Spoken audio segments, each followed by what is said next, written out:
Uh,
Good morning, everyone. Good morning. At this time, I'd like to call the Nash County Board of Commissioners meeting for June the 5th, 2023 to order. It is customary for our board to begin our meetings with a prayer by a sitting commissioner. And of course, during this time, you're welcome to stand and join us. You're welcome to use it for your own prayer, or you're welcome to use it for a moment of silence. And I will, after that, pause, and then I'll ask Gwen Wilkins to do the invocation. And we do a pledge of allegiance to the flag, and I would ask Commissioner Wayne Outlaw to do that. And I didn't realize we had work going on to my right, so I'll pause just a moment. I'm sorry, Marvin. Good? Ms. Wilkins? Let us pray. Dear God, thank you for a new day. Thank you for your goodness and mercy. We ask that you guide us with your wisdom and protect us with your strength. I ask that you shield us with your shade and fill us with your grace. And let everyone say amen. Amen. Would you join us in the pledge? I pledge allegiance to the flag of the United States of America and to the republic for which it stands, one nation, under God, indivisible, with liberty and justice for all.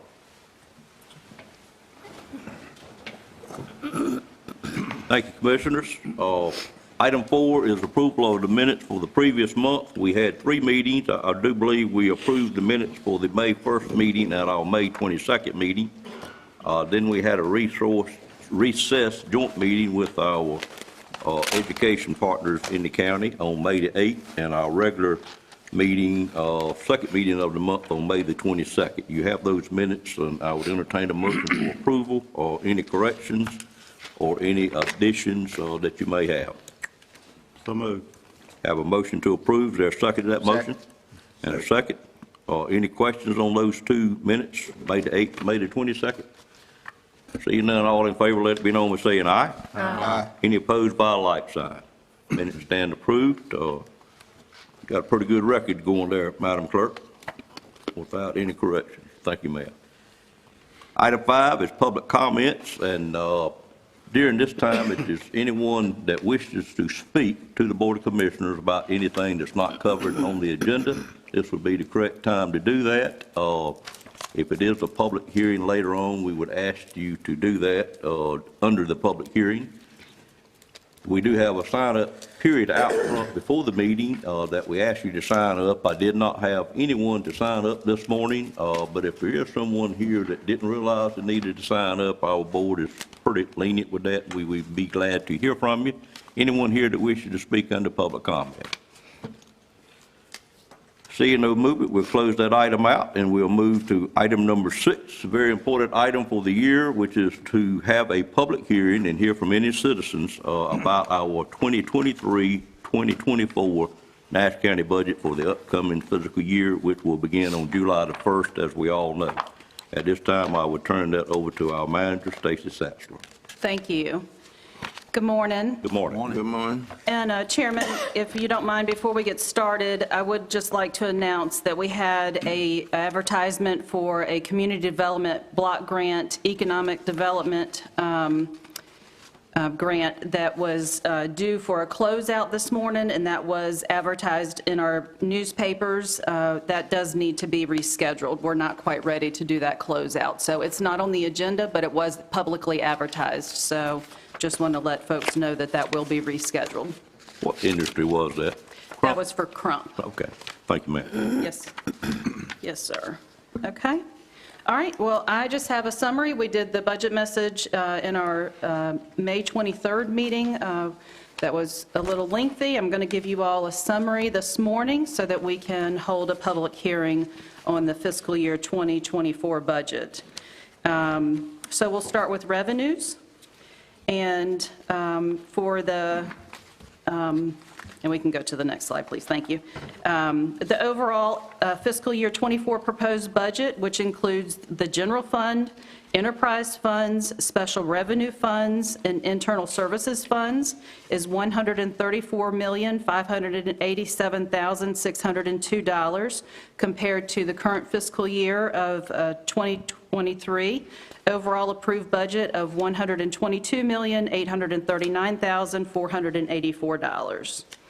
The general fund budget is proposed to be $117,778,300, which is $10,503,300, or 9.79% greater than the current fiscal year budget. This budget, as recommended, is based on a 67-cent tax rate, the same as the current year, and this represents the 15th consecutive year that the tax rate will remain at 67 cents. For the estimated tax base and rate, at the proposed tax rate of 67 cents per 100 valuation, using a conservative collection rate of 97.5%, the fiscal year '24 general fund budget anticipates a collection of $56,327,628 in ad valorem tax revenues, which includes estimates for the collection of prior year delinquent taxes, interest, and other miscellaneous charges. Ad valorem tax revenues represent 47.8% of the recommended budget. The budget also contains some fee increases for the general fund budget and emergency medical services for treatment and transport, as well as in Parks and Recreation for registration fees and field rentals.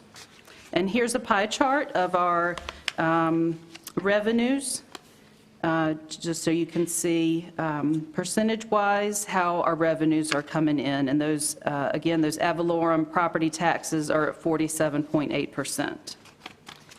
So now we'll talk about expenditures.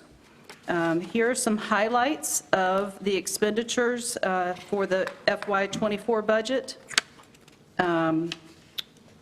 We have a 5% cost of living adjustment for full-time employees and permanent part-time positions.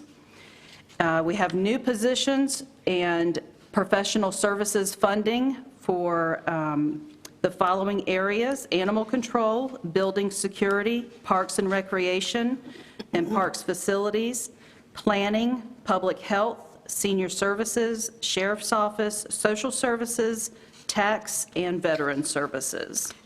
There are increases in the local government retirement system that are required to accommodate the state's retirement rate increase.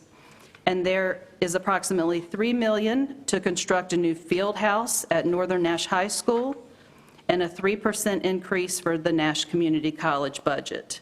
We also are including $2,626,412 for capital items. Here we have expenditures by function. You can see those figures there. For public safety, $31,877,551. Education, right behind that, at $31,531,137. Human services at $29,431,126. General government at $12,085,172. Economic and fiscal development at $4,564,632. Debt service and transfers totaling $3,293,613. The capital, again, as I just mentioned, $2,629,412, and cultural and recreation at $2,365,657. And here is a pie chart that shows you those expenditures by function. And again, I know we've made comments in the past about taking a look at how our public safety, education, and human services really run neck and neck with one another. For other funds, in addition to the general fund, the county administers several funds supported by fees or other restricted revenue sources with no property tax contribution. For the solid waste fund and the water sewer fund, the proposed budget includes an increase in tipping fees, increases in water and sewer rates, and a new fee to reread meters and provide data log information. And again, that new fee will only be applicable if the county's information is incorrect. And for our fire districts, we have 4 fire districts that have requested a tax rate increase. Bailey for the Sims District for just over 4.5 cents to 7 cents. Castalia from 11.5 cents to 12.5 cents. Salem from 14 cents to 15 cents, and Silver Lake from 9 cents to 11 cents. And that concludes the summary of the proposed budget, and I'll be glad to answer any questions of the board. Prior to going into public hearing on this matter, does any board member have a question at this time? Seeing none, I'd entertain a motion to open the public hearing. So moved. Moved by Commissioner Leggett, is there a second? Second. Second by Commissioner Belfield. Questions on that motion? All in favor, let it be known by saying aye. Aye. Any opposed by a like sign? Motion carries. Ladies and gentlemen, we are now in a public hearing to hear from anyone in our public that wishes to speak about the upcoming budget for the 23-24 fiscal year for Nash County. And the board would be glad to hear from anyone that's here that wishes to speak on that matter. Please come forward and state your name and your address for the record. Anyone wish to speak on our budget?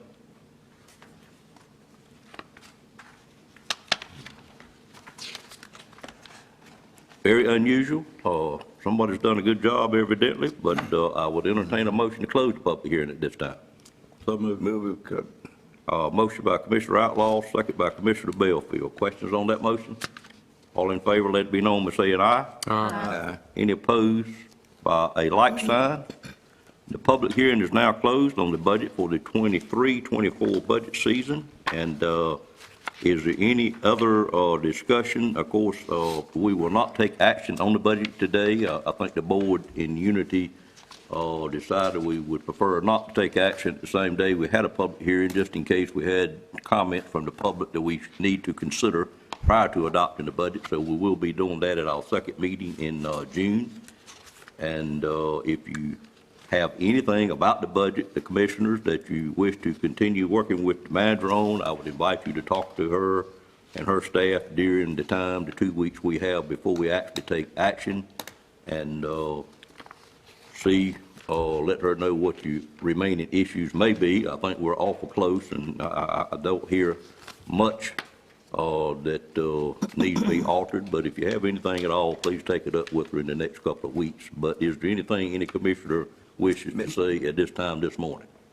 Yes, Mr. Chairman, Mr. Belfield. I would like to see the staff revisit the public school budget.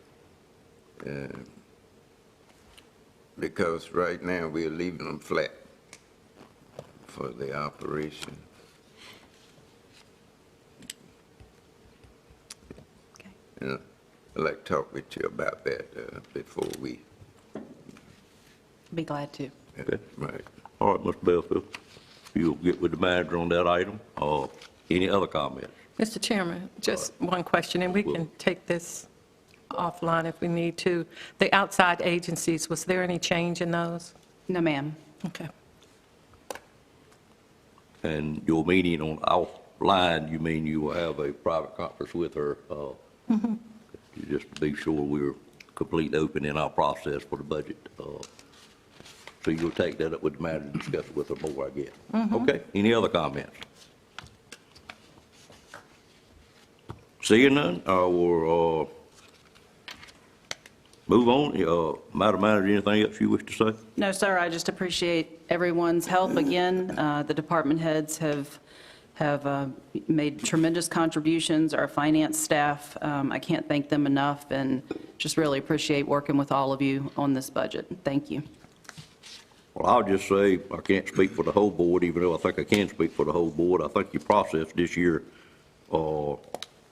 was excellent. I like the way you went about it, having the work session or the retreat first, and then allowing each group to come in and discuss certain things with you that they wanted to. It seems like we got to a closer place without many items left. So hopefully at the end of your sessions with each individual commissioners, any concern they have, we'll be prepared to adopt it. And of course, we are up against a deadline at that date, so please try to work out anything you have what is that date of our next meeting? I guess it will be June 19th. June 19th, and of course, we have to have it done by July the 1st, as we all know. All right, with that said, I'll move on to item number 7, which is a public hearing for Shell Building proposed installment financing and preliminary finding resolution, and I'll call on our Finance Director, Donna Wood, at this time to make this presentation, and anyone else that she may have with her to aid her in that. It looks like the arrival of item 7 is at a very appropriate time. Good morning. Good morning. We have before you, I'm here to present Ted Cole. He's the Senior Vice President for Davenport Public Finance, and he will introduce the financing project for the public hearing, presenting the preliminary findings resolution information for consideration, and recommending a lender for the cost of acquiring and construction of 2 industrial shell buildings. And just to let you know, the notice for this public hearing was published in the Rocky Mountain Telegram on Thursday, May 25th, 2023. And so I'm going to so I have Ted Cole here. Ms. Wood, before you leave, is this public hearing the one we do for economic purposes, each project we do, or is this just for the finance? This is just for the financing part of it. Have we already done the other one, or that will be coming? That was already done for the shell building. That's what I thought it was. Okay, just want to be clear on that. Thank you. Good morning, sir. Hey, good morning. Good morning. Are you always this lucky on your arrival times? Very lucky. Yeah. I worked out. This is exactly when this was supposed to happen? Yes, You sir. haven't moved it? No, Thank you. no. No, Okay. no, sir, we have Good. not. Appreciate the opportunity to be here. I think all of you have a presentation from us in your board packets. It's brief. There are page numbers in the bottom right corner. And as the finance officer said, we're just going to walk briefly through the process for the financing. Does everybody have that? Looks like this right here. Okay, Yes, sir. great. If you go to page 2, a brief overview specific to the financing for 2 shell buildings, one at Middlesex and one that we're calling Highway 97. On a combined basis, a little over $6 million is what we are proposing to finance. We did a request for proposal. We sent that out in April, and we received responses back. And you'll see at the bottom here of this page 2, we received proposals from 5 different lenders. We did ask them for a couple of different options on roughly $6.2 million of financing. We asked them for a 6-year term for the repayment or a 10-year term. And we asked them if they would have a preference or differentiate in their interest rates between financing each of these projects separately or on a combined basis. You'll notice in the second bullet point that we've identified this as a taxable interest rate as opposed to tax exempt, which is how you would normally borrow tax exempt, which is generally lower rates for governmental projects. But in this particular case, with the nature of the projects, the fact that they will likely, hopefully be sold, talking with the county's bond attorneys, they've determined that it needs to be done on a taxable basis. That is just function of IRS regulations, that it's not eligible for tax-exempt financing. So when we talk about interest rates, they'll be on a taxable basis. And again, either a 6-year term or a 10-year term. At the bottom, we've listed out the 5 banks that we received proposals from. Many of these I think you'll recognize, maybe not all of them, but we have dealt with all of these banks before. The $6.2 million, give or take, that we're proposing to finance is not all the funding sources. You all have identified some other funding sources for these projects, and you'll see there's a footnote here at the bottom of page 2, using about $1.6 million from the sale of a prior shell building, as well as $1 million in the state, what we call SCIF grant. So there's some other funding that will be going into these projects beyond just the potential financing. All right, if you go to the next page, which is page 3, we've listed out the interest rates and the prepayment provisions of each of the 5 proposals. And we put United Community Bank at the top, and we put them in green. They're ultimately the recommended proposer. We're dealing with a group out of Raleigh for that bank. And you can see as you look on the right-hand side of this page, columns D, E, and F are the details surrounding the 6-year repayment term. Approach 1 meaning Middlesex by itself, approach 2 meaning Highway 97 by itself, or approach 3 on a combined basis. They bid the same rate of a 5.18, no matter how you choose to finance it, combined or separate. And then on a 10-year option on columns G, H, and I, same setup. They were a 5.27 for the 10-year term. These are fixed rates. They are taxable, but they're fixed rates for the whatever term you decide, 6 or 10. You'll notice under column C that they have provided that the loan can be prepayable in whole or in part at any time without penalty. So you've got complete flexibility to pay that off or pay it down depending on the situation. The idea being obviously that, you know, the goal is to have this debt outstanding for as short a period as possible. You sell the facility and you take that money and you pay off the loan. So they really gave us the best interest rate that's fixed for the term with the most flexibility on prepayment. On column B, they've said if you want to move forward with us, we just need to close this loan by July 23rd, and you'll see at the end of this discussion that that should be fine given the schedule that we've proposed. The other banks, as you kind of go down, anything in red is not fixed. It's a rate indication only. So TD Bank did not give fixed rates. They gave a rate indication with some language about what they need in order to lock those rates. But regardless, they're not as attractive as United Community, nor are the others, be it Truist, Southern, or First Carolina Bank. So as I said, we're going to be recommending United Community Bank as we move forward in these next couple of slides. Any questions there? Okay. A little more detail on page 4 for United Community Bank at the top. Again, it's either a 5.18 or a 5.27 fixed. Going down the line here, prepayment, complete flexibility.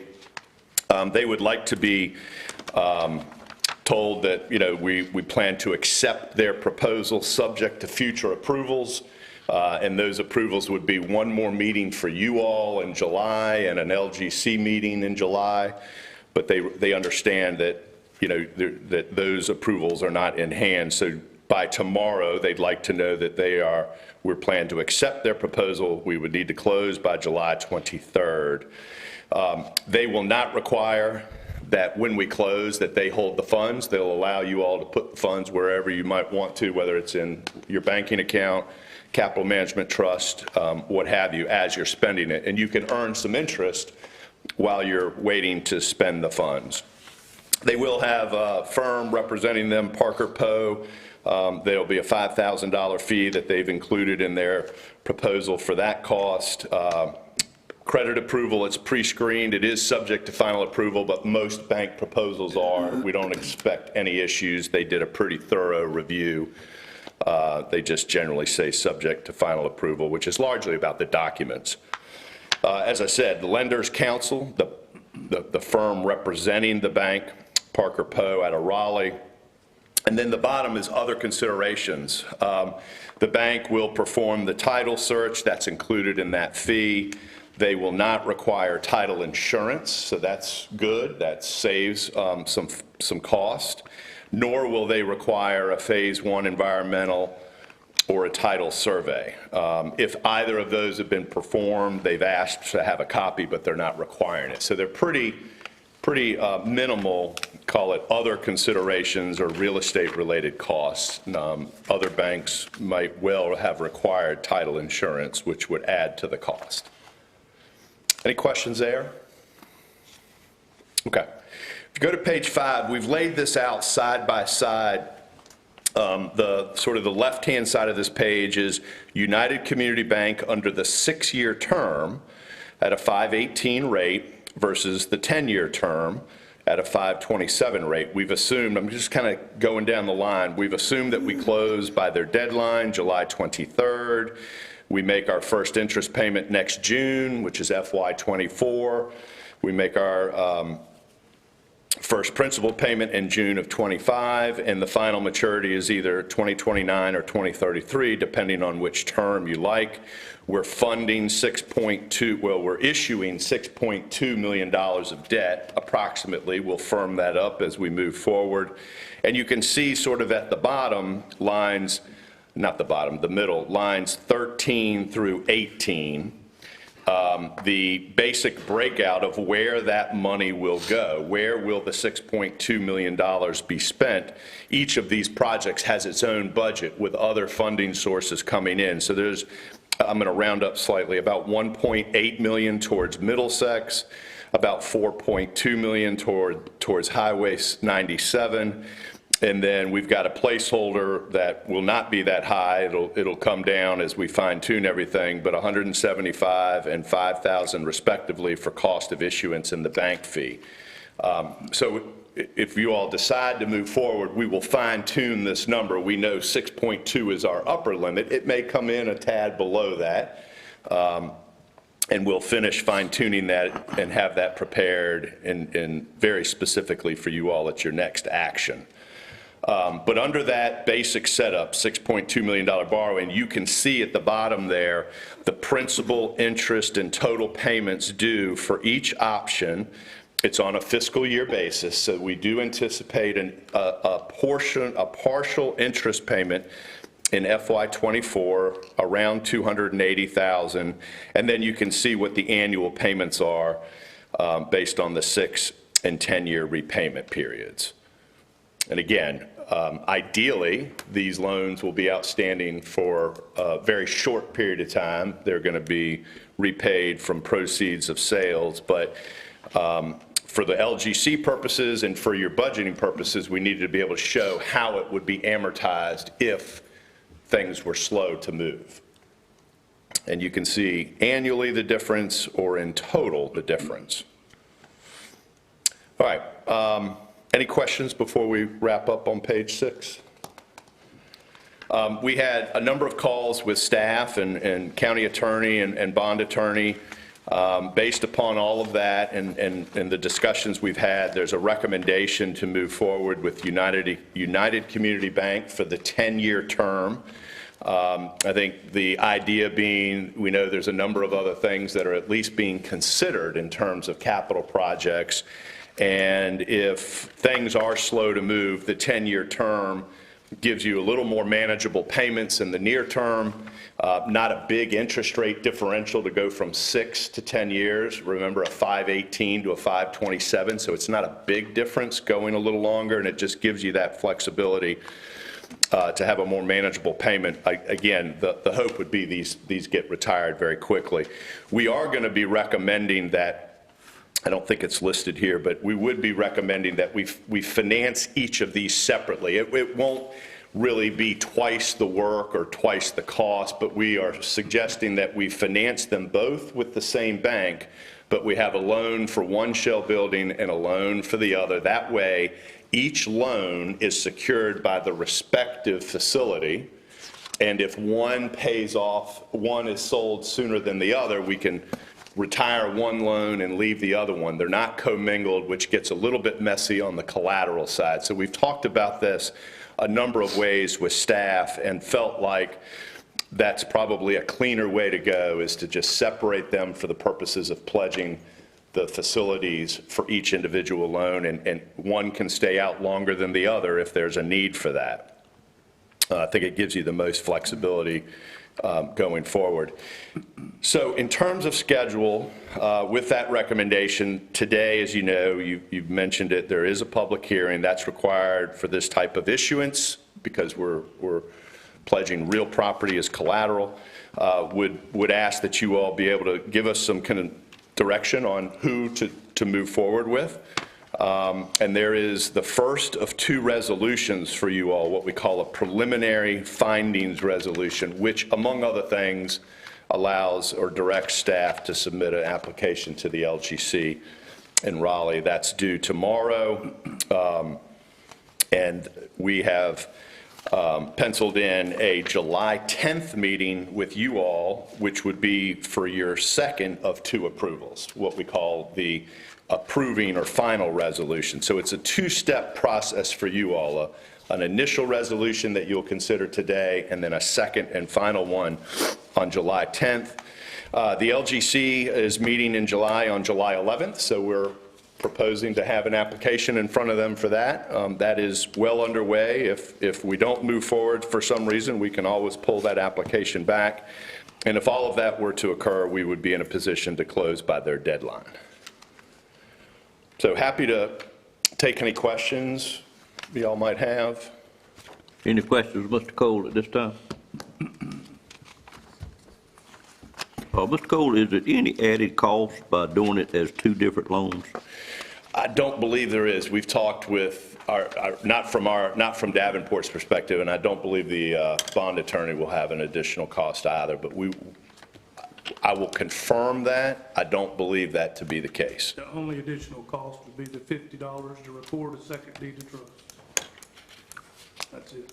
Okay. And they may even be able to sort of, I mean, I know they will use basically the same documents. They might have to be separate, but I don't think there's not that really two different closings from a cost perspective. My other question is, the cost to do this, which is the cost of issuing it, is, you know, it's a fair amount of money, $175,000. And it just dawned on me that our thought process is when we sell a shell building, we like to take the proceeds and go ahead and immediately move forward with another shell building. Right. But in this case, we are setting ourselves up, so we can't do that. We've got to pay this loan back, and then we've got to do this process again. Moving forward and thinking through it, if you would just think about it, if it's any way we could do it differently so we can just roll those funds, I guess it would mean having something else for collateral. I don't really know. That's your job to figure that out. But to have that discussion maybe next time and see if we Sure. can do that rather Yeah. than reissuing loans every time. Yeah, I mean, I suppose there's a scenario, and we will think about it in more detail, but you could just ideally self-fund it and not borrow any money. That just means you've got some pot of money over here that you're willing to spend cash for these projects and then repay yourselves so you can roll it forward. But I guess that's one idea, and Yeah, we realized that, and we did consider that, but due to the amount of money, our manager, for one, wasn't real comfortable with that, which I think the board fully understands that. Sure. Because we are decreasing our available funding for any other emergencies, but. Right. And I don't know if it is a way to do it, but just something I happen to think about listening to you talk this morning, if we could do that. Understood. Okay, all right. Any other questions? Yes. Mr. Belfield? So the 10-year interest rate, is it locked in? Yes. It is a rate that's good if you decide to move forward today. It won't change. And if we close, that will not change for 10 years. So if this, for some reason, needs to be paid back over that 10-year period, the rate will not change.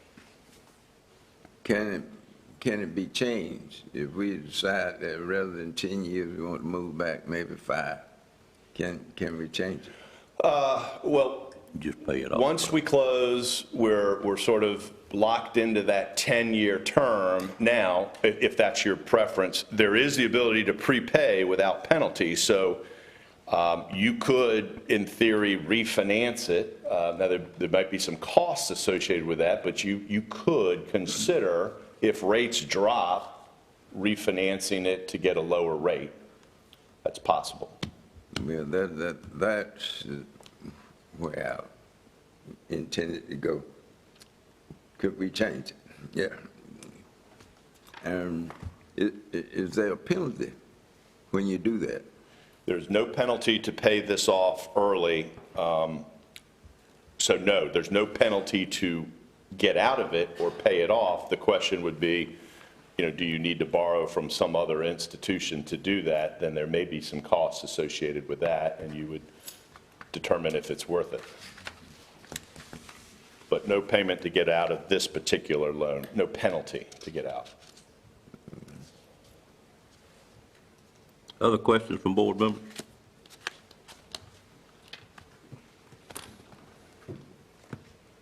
Thank you, Mr. Cole. Okay, thank you. This time I'd call for a motion to go into public hearing on this matter.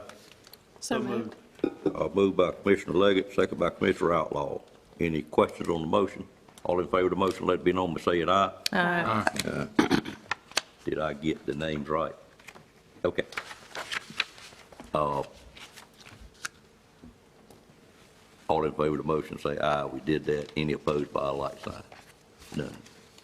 Ladies and gentlemen, we are now in a public hearing. If there's someone that wishes to speak to the Board of Commissioners in the audits about this proposed installment financing and preliminary finding resolution, we'd be glad to have you come forward at this time. State your name and address for the record, and the board would be delighted to hear from you. Anyone wishing to speak? Seeing no movement, I'd entertain a motion to close the public hearing at this time. So moved. Moved by Commissioner Combs, a second. Second. Second by Commissioner Belfield. Questions on that motion? All in favor, let it be known by saying aye. Aye. Any opposed by a like sign? The public hearing is now closed. Is there any other discussion from the board? Seeing none, I would ask Ms. Wood if we need 2 votes, or can we do this last item 6 in 1 vote?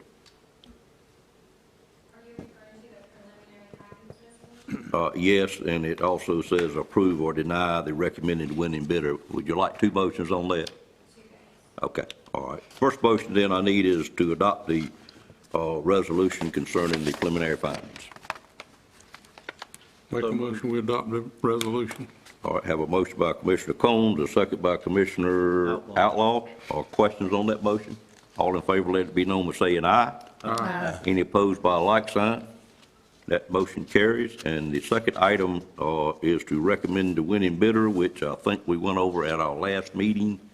Mr. Boone, do you want to comment on that? We're still sitting with Smithson, if I remember correctly? No. United. Oh, okay, thank you. Winning bidder on the banking. You're exactly right. So we are entertaining a motion to approve the low bidder as called out by Mr. Cole in his presentation. Entertain that motion. Move for approval of United Community Bank. All right, we have a motion by Commissioner Leggett. Is there a second? Second. Second by Commissioner Outlaw. Questions on that motion? All in favor of the motion, let it be known by saying aye. Aye. Any opposed by a like sign? Motion carries as well. Thank everyone that worked on that, Mr. Cole, including yourself, sir. Anything else you need to add? Thank you. Okay. Thank you. All right, we'll move to item number 8, which is the monthly tax report. And I'll call on Doris Sumner at this time to make that presentation. And I think you had that on your desk when you got here this morning, or maybe emailed to you a little later. I'm not sure which. Emailed to you. Good morning. Good morning, ma'am. As you said, at this time, I'd like to present the monthly tax report. As you all know, this report is designed to keep the board current on activities in the tax collector's office. The report is for your information only and does not require approval. However, it is recommended that you accept the report so that it will be noted in the minutes. And I'll just make a few comments on that. This was our April report that was in your packet this month. And just like to say that on our current year for 2022, at the end of April, we were at outstanding balance of $700,348.46. We ended the month at a collection rate of about 98.76%. On our prior years, our outstanding receivable is at $1,919,235.40. For all years, that's $2,619,583.86. On our real estate, we have an outstanding balance as of April 30th of $558,289.38, which we ended at a collection rate on the real estate at about 98.76%. So I think that's pretty good that we, out of 45 mil, little over 45 million, we're at 558,289.38 at the end of April. Our personal property, we find this sometimes to be our most difficult class of property taxes to collect. And we're running a little bit behind this year than where we were last year. So we will be focusing our collection efforts on this class of property this month to try to close out the end of the year with a little bit better rate on the personal property. And our motor vehicles, at the end of April, we were at about $470,338.04. We had more in collections for our motor vehicles than the prior year. So motor vehicles are really doing well. Don't know how long they're going to keep up, but they're doing really well. If anyone has any questions, I'll be glad to answer those. Any questions on the update on tax collection? Thank you, ma'am, and it's noted for the record that that report was given. And since you're up there, we'll go to tax refunds, which is item number 9. Yes, we do have a refund this month that we are requesting. This refund is on behalf of the Cheesecake Factory, and I'll just read a little bit about this. Eric Legg, the president and CEO of Ad Valorem Services Company, the third-party company that prepares tax calculations and submits ad valorem payments on behalf of the Cheesecake Factory, has requested a refund of interest paid on parcel 033627 due to a clerical error. The clerical error was discovered when the taxpayer was notified of an outstanding tax bill for the Cheesecake Factory. The taxpayer's third-party payment service was able to provide documentation indicating the payment had been submitted to the tax office at the same time as another payment for the company from a separate bill, which was posted in a timely manner. Ad Valorem Service Company prepared and submitted another check to Nash County for the outstanding principal on parcel 033627. Mr. Legg then submitted a separate check to Nash County directly to cover the interest due from the outstanding bill with the intent to exercise the right to request a refund for the interest. Based on the documentation received, it is evident that the check was submitted timely within the tax office and was likely shredded along with the envelope. This is considered a clerical error by the county tax office and no fault of the taxpayer. This is an extremely rare occurrence, and the county has received a response from the School of Government indicating that if the error was the fault of the county due to a data entry omission or error, then it is in their opinion that many counties would agree to forgive the interest under North Carolina General Statute 105-381. We are requesting to forgive the interest based on the county error. Any questions on that? Entertain a motion for approval of the request. So moved. Moved by Commissioner Wilkins, second by Commissioner Belfield. Questions on that motion? All in favor, let it be known by saying aye. Aye. Any opposed by a like sign. Thank you. All right, thank you. And we'll call you back at 11 o'clock, that's okay? Yes, sir. For the Board of Equalization and Review. We'll move to item number 11, which is the Housing 2023 Urgent Repair Program, and I'll call on our Finance Director, Donna Wood, to make this presentation.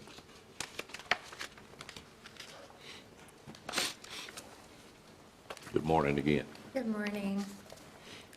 So what I have before you is a project ordinance for Housing 2023 Urgent Repair Program. Nash County was awarded $132,000 in the 2023 cycle of Urgent Repair Program funds by the North Carolina Housing Finance Agency. The project also includes a local match of $5,000. The Urgent Repair Program 23 provides deferred loans to low-income homeowners for crucial repairs that enable the resident to remain in the home. The program does not require that the entire dwelling be brought up to usual rehabilitation standards, but can be helpful in stabilizing deterioration. In some cases, no additional assistance is sought after once the urgent repair needs are met. And the recommendation for the board is that we approve the project budget ordinance. Any questions on this item? Entertain a motion for approval. So moved. Moved by Commissioner Ayrton, is there a second? Second. Second by Commissioner Belfield. Questions on that motion? All in favor, let it be known by saying aye. Aye. Any opposed by a like sign. Motion stands approved also. Thank you, Ms. Wood.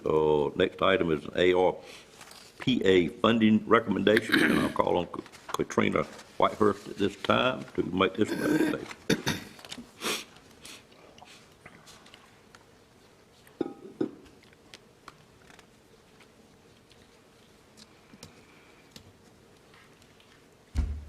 Good morning, ma'am.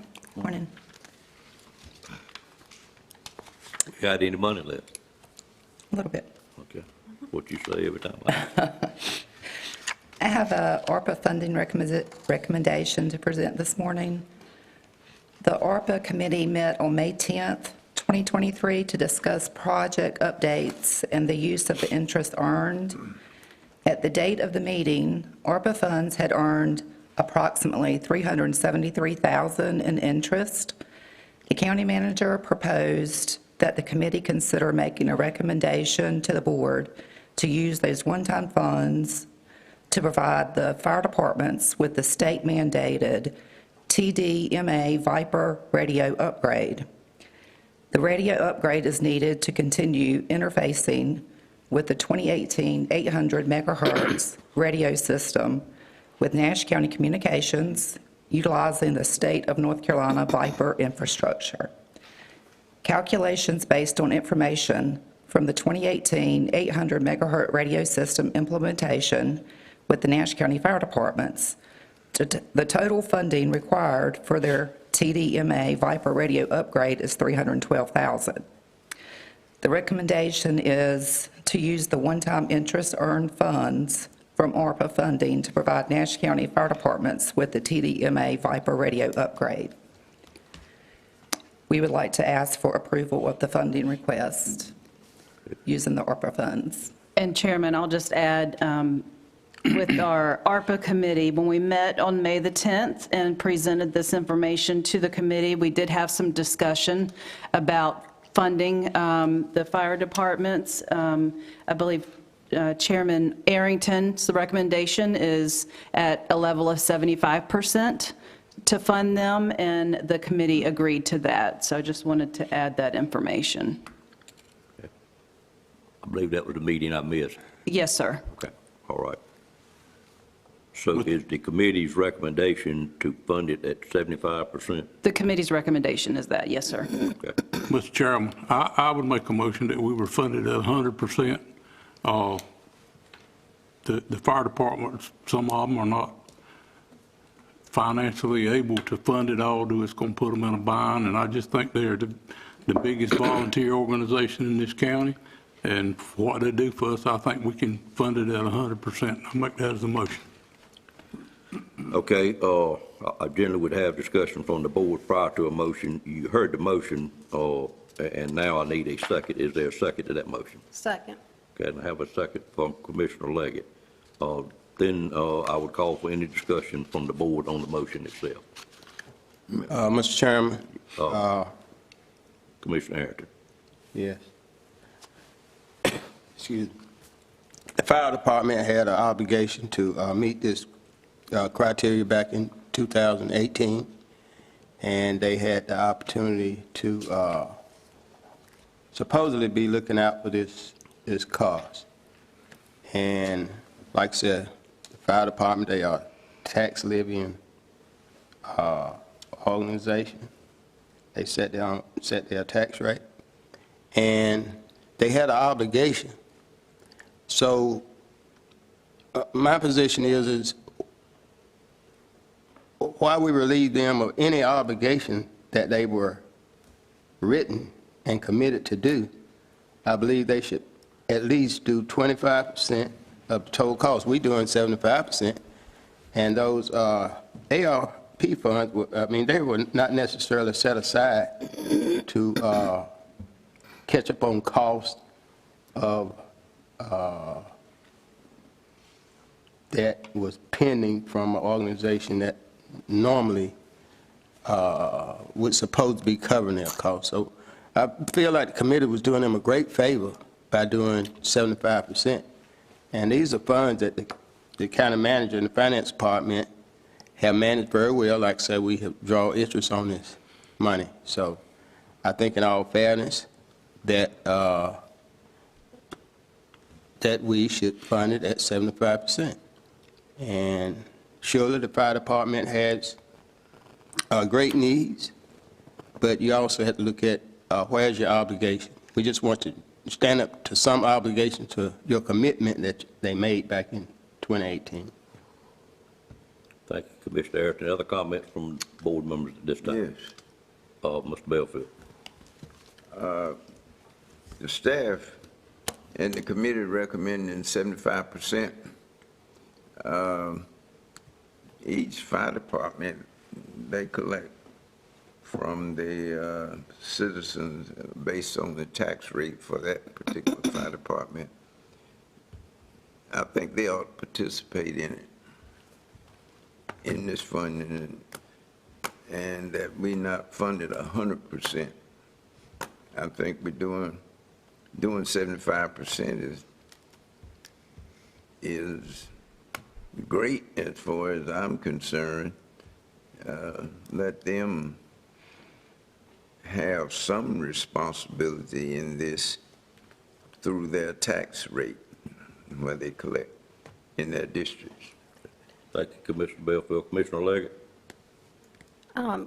Commissioner Arrington, I certainly appreciate your comments and point of view on this. However, I feel like if we do have the funds to assist these departments, that would be prudent. A lot of the departments did go out and buy radios and finance radios and are actually still paying on those at this point. And if we have located a source of funds to do this, I feel like it would be very wise and a good thing to do. Other comments from commissioners? Well, again, like I said, this is about showing responsibility.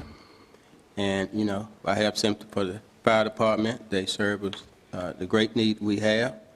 But at the same time, they need to show some fiscal responsibility when managing their projects and future costs. Thank you, sir. Other comment? Seeing none, the motion was to approve it at 100%. It was properly second. All in favor of the motion, let it be known by raising your hand, please. Any opposition to it, please raise your hand. That motion failed to carry 4-3.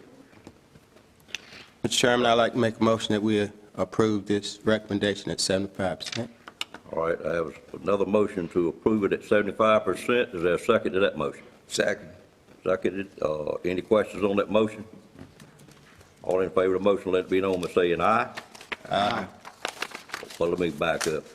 Let me say, all in favor of that motion, let it be known by raising your hand.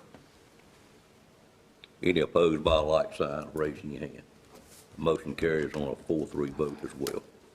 Thank you all for your participation in that.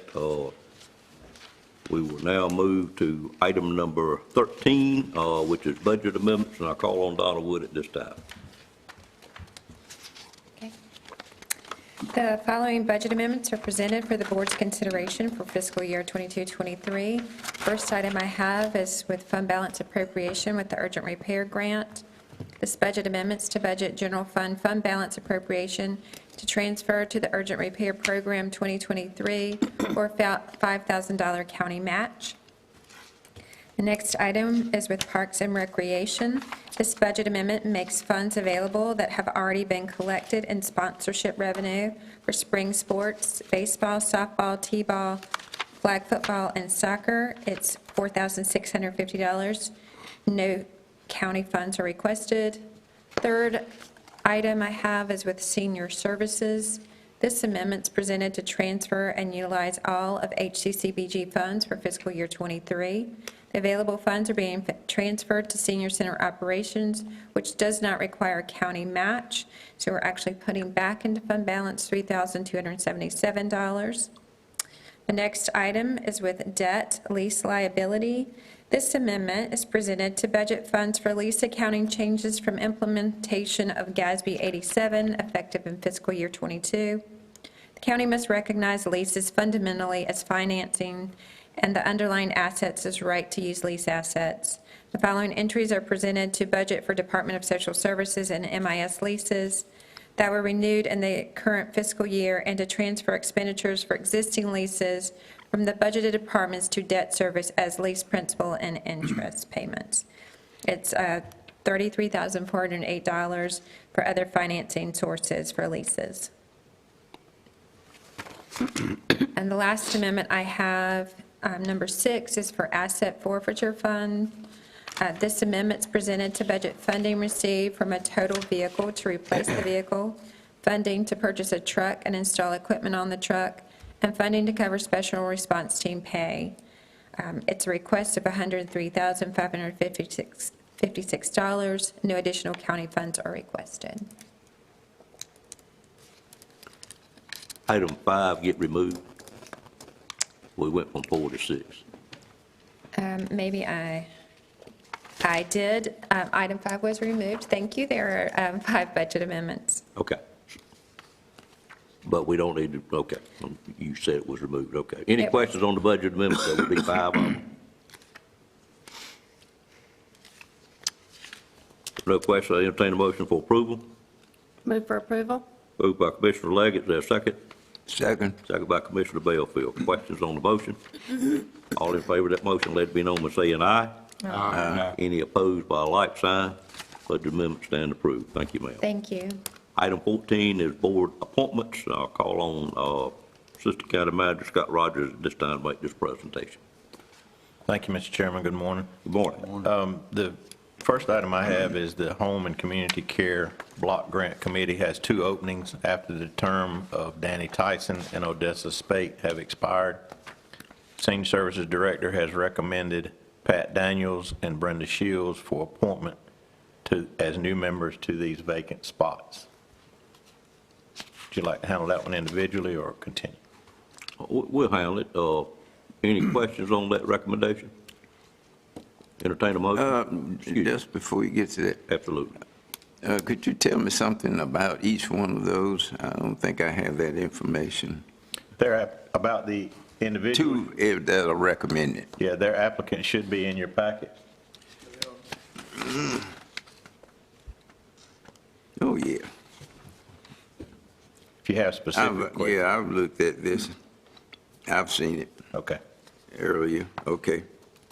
Any other questions, Mr. Bellfield? No, that's it. Okay. Entertain a motion for approval. So moved. Moved by Commissioner Outlaw. Is there a second? Second. Second, Commissioner Cohen. Questions on the motion for the 2 people? Seeing none, all in favor, let it be known by saying aye. Aye. Any opposed by a like sign? Those appointments stand approved. Mr. Chairman, Yes.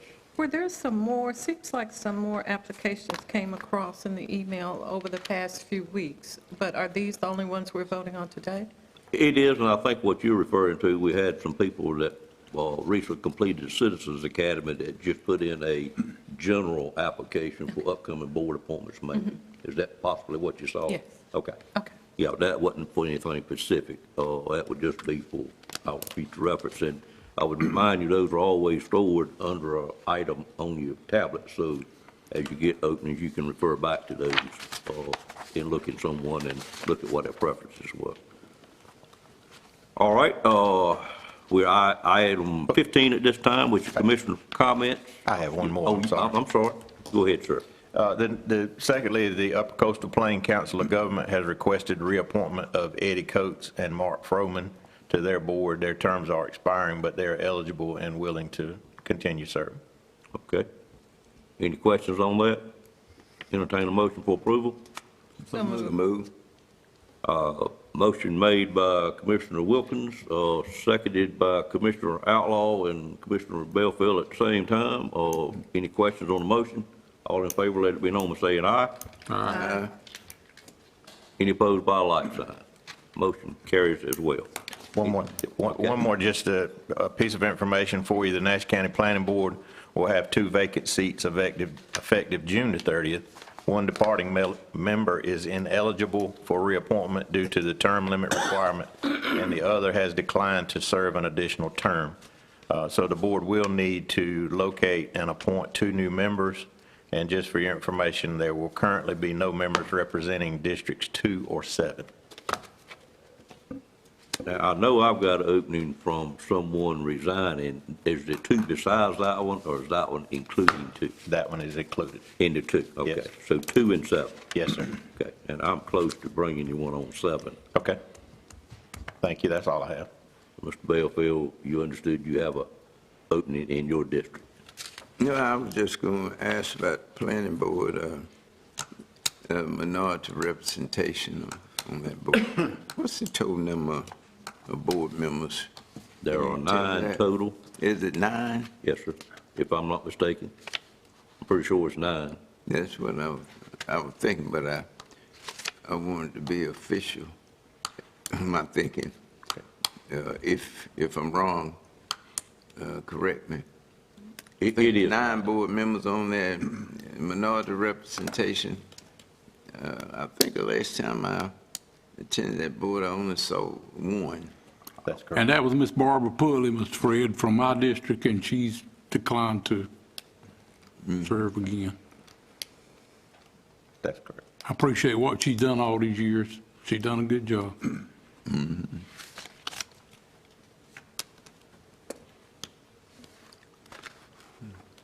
That answer your question? Well, yes, Okay. she's from your district, and you, She was from my district, yes, sir. yeah, and you take care of that, huh? Well, I think he has someone else. I do have another one in my district if You you don't like. have anybody from your district, as I understand it. I knew I don't have any, but I'll be glad to recommend someone, if that's okay with this board. I'll let you and Mr. Combs decide that, if that's okay. Since you don't have one, that's up to you. I mean, I'll be glad to try to find somebody if you don't. I can find someone. Okay. All right. Well, it is the intent to have a member from each district, so that would be good. Okay, since there's no one from my district, Okay. I'll try to bring in a recommendation at our next meeting. All right. Anything else, Mr. Rogers? No, sir. All right, we'll move to item 15, which is commissioner comments. Any comments from commissioners at this time? I have a couple items, sir. Please go ahead, Commissioner Outlaw. Just to remind everyone that on our June 19th mid-month meeting, that will be a budget approval meeting, so there will be no committee reports at that meeting. The second thing I wanted to mention is this evening at 6 p.m. at the Nash County Public Schools Board of Education meeting, Rick Tomlinson and the Marine Corps League will be making a flag presentation. I hope many people will be able to attend. I think the county is actually going to video that presentation and put it up on our website. But I want to thank Rick and the league for all they do to promote patriotism and the flag in Nash County. Thanks, sir. Okay. Mr. Chairman, Mr. Wilkins?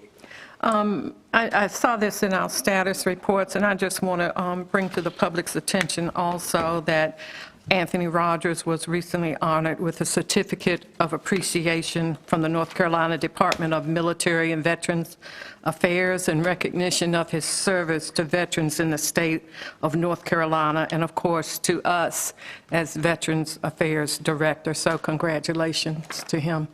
Absolutely. Thank you for bringing that up. Other comments? Yeah. Mr. Bell? Mr. Chairman and the board, I'm just highly disappointed that this board would take away, through legislation, the school board's prerogative in their responsibility, I won't use that word prerogative, responsibility to draw after the census, to draw their own district lines, that they will have to comply with the county commissioner district lines. And I don't know, a lot of that stuff is going on nationwide, well, at least the southern and border states and plain states. are just doing, I think it's outrageous that the things that they're doing toward education, telling them what they can teach and can't teach, and going to scrutinize teachers if they, whatever statements they make,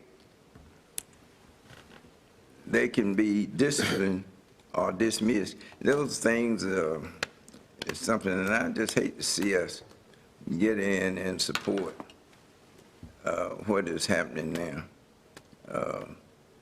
there in the legislature as it relates to Nash County, including annexation. I think we can work together and work things out and not do it through the legislature. That's my comment. All right, thank you, Commissioner Belfield. Other comments from commissioners? Seeing none, I'm going to do my little housing report. I believe this is a record in May for new housing starts in Nash County.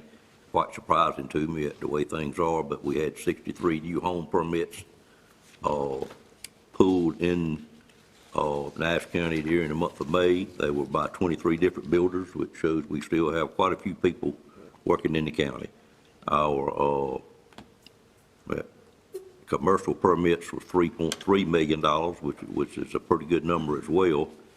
And if the information we received as commissioner is correct, we had a modular permit pool that was, I know, a record in the county at an amount of $408,000. So the fact that it is a modular home doesn't mean it is not a nice home. $408,000, I'm sure, would be a very nice home, and I certainly want to visit that home once it gets installed. So 63 new home permits, and that's all I had. And at this time, I would turn it over to the manager for her report, and then we'll analyze the time, and we'll talk about going into closed session possibly. Let me have the manager report, and then we'll decide what to do with the rest of the calendar today. Please go ahead, ma'am. Yes, sir. So for the co-responder program for May, there were 16 referrals from DSS and 5 referrals for the sheriff's office. I would like to share that Scott Rogers has announced his retirement, and he will be with us until the end of this month. Against his wishes, I plan on having an item on the June 19th agenda to recognize Mr. Rogers. He's very humble, but has given the county probably over 32 years of service. I've got to get the details on that. But he's been with us his full career and has accomplished many things, and we certainly want to take an opportunity to recognize him. I'd also like to share that I've asked Jonathan Boone to take on the role of Deputy County Manager. For the most part, for the upcoming year, he will continue his duties as our county engineer and facilities and public utilities director. We will be working together to assess the needs of administration moving forward, and I will keep you informed of those findings and what our future steps are for posting for that assistant county manager position. And just at this point in time, staff are just working hard to wrap up our current fiscal year, so I appreciate all of the work that they're doing. And Commissioner Wilkins, thank you for mentioning Anthony. We certainly congratulate him, too. Thank you. That's all I have. Just for the benefit of the employees, could you mention what the board has suggested we do with cost of living and looking forward again? Sure. In case someone didn't hear that originally. I would hope that that news has been shared with all of our employees, but yes, so there is a 5% cost of living increase for full-time and permanent part-time positions in the upcoming budget year. And as I have worked with each of you on the budget for this year, we've had some discussions about next year, and I think I said in my budget message that although we can't obligate to another 5% next year, that's certainly the intent of the board, and we do plan on trying to make that happen for next year as well. Okay. All right. Anything else, ma'am? No, I think we're good. Okay. I just, again, like to reiterate the board's feeling on our employees, if I may. I think we've all come to realize in the last couple of years that our people are by far our biggest assets to this organization as well as any other organization. I find that in my private sector as well. And I'm absolutely amazed at the number of people in the private sector that are moving around. It's very disrupted, but they can get more money. I don't hold it against anyone to go take another job for more money, but I would certainly hope all of our county employees would look at their situation very carefully. I think this board has done all they could from a financial standpoint to look after their employees. I hope you find it a good place to work. But this board has a commitment to continue looking after our people moving forward. And if you have any issues whatsoever prior to jumping ship, we would certainly ask you to work it through your department head and our human resources department as well as our county manager and analyze everything. We had a couple of more people that I found out about recently that planning to leave, and they're excellent employees, and it probably is about money. I don't get into the details, but just always spend your time to analyze the situation as much as you can and do your due diligence prior to looking at other employment, because we'd certainly like to have you stay at home here. Any other commissioner, any comments on closing? Commissioner Arrington? I'm going to give a shout out to my employer, Rocky Mountain Engine Plant. We celebrated our 5 million engine this past month. Chairman Davis did join us for a reception brunch that morning. And I want to just congratulate one of our #1 employers for this county, Rocky Mountain Engine Plant, for their great accomplishment. I think it'd be nice for the board to give that industry a hand at this time.